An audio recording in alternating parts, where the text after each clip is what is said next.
Twibuke Golgotha. Yohana igice cya 19 umurongo wa 16 na 17. Ngo aherako aramubaha ngo abambwe. Asohoka yikoreye umusaraba agera ahantu hitwa Inyabihanga, mu Ruheburayo hitwa Igorogota. Twibuke Golgotha, aho babambaga abambuzi n'abagome. Aho niho babambye umukiza wacu Yesu, umuziranenge utarigeze akora icyaha. Umwami wemeye gusiga ubwami bwe, yiyamburira icyubahiro cye n'ubwiza bwe, abisiga mu ijuru, aho abamarayika bahoraga bamuramya bakamusingiza. Aza muri iyi si mbi y'icyaha, aje gucungura umuntu wacumuye, ngo amukureho igihano cy'urupfu cyatewe no gucumura amategeko y'Imana adahinduka.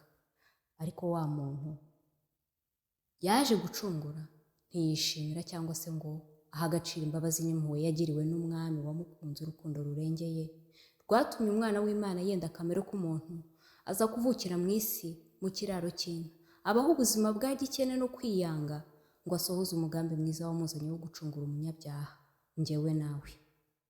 Yesaya igice cya 53 aratwereka uko umwami Yesu twamubonye. Kuri twebwe umwami Yesu ntiyari afite ishusho nziza cyangwa igikundiro. Ubwo twamubonaga ntiyari afite ubwiza bwatuma tumwifuza. Twaramusuzuguye kandi turamwanga. Yari umunyamibabaro wamenyereye intimba. Yesu yasuzurwaga nk'umuntu, abandi bima amaso, natwe ntitwumubahe. Ni ukuri intimba zacu nizo yishyizeho, imibabaro yacu niyo yikoreye, ariko twebweho twamutekereje nk'uwakubiswe n'Imana, agacumitwa nayo, agahetamishwa n'imibabaro.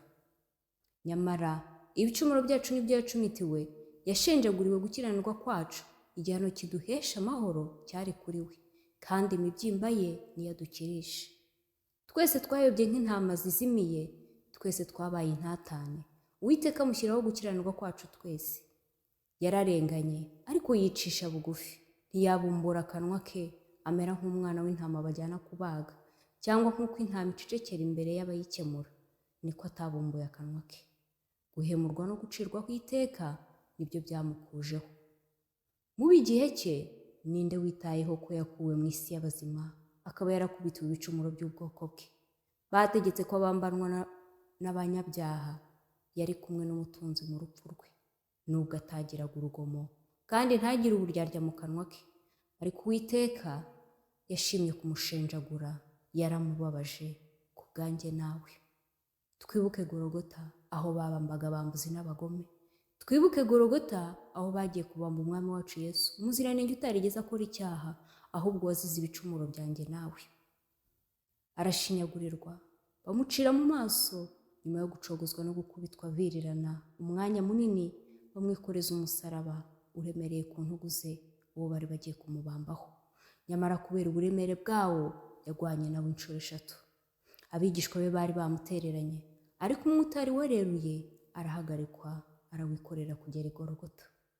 Bahageze baryamisha Yesu ku musaraba, bafata inyundo n'imisumari, bayimutera mu biganza bizira inenge, bimwe yakoreshaga ibitangaza, no ku birenge byahoraga bijyana ubutumwa bwiza bwo gukiza. Ubwo yari ku musaraba ntiyigeze yivovota, ariko yaranihaga kubera umubabaro. Ntigeze atongana, ahubwo yasabiye abanzi be kuri Data ngo abababarire, kuko batari bazi icyo bakoraga.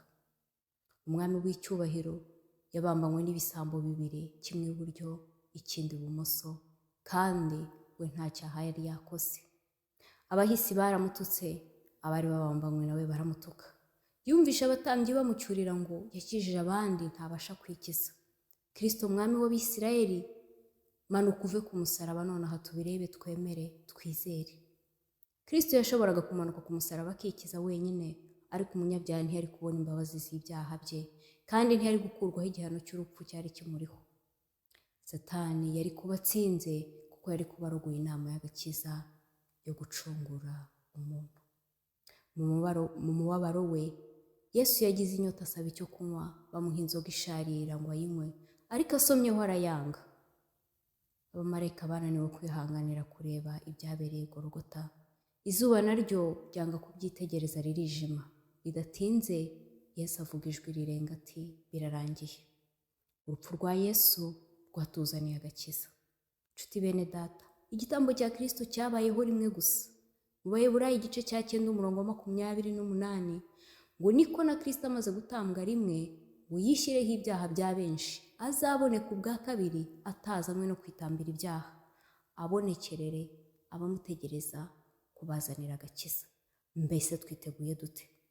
Umwami Yesu ashimwe kuko yemeye kubambwa tukabamburwa, kandi adushoboze kwihana ibyaha byacu byose no kubireka tukabicikaho burundu, kugira ngo ubwo azabonekerera abamutegereje natwe ntituzabure.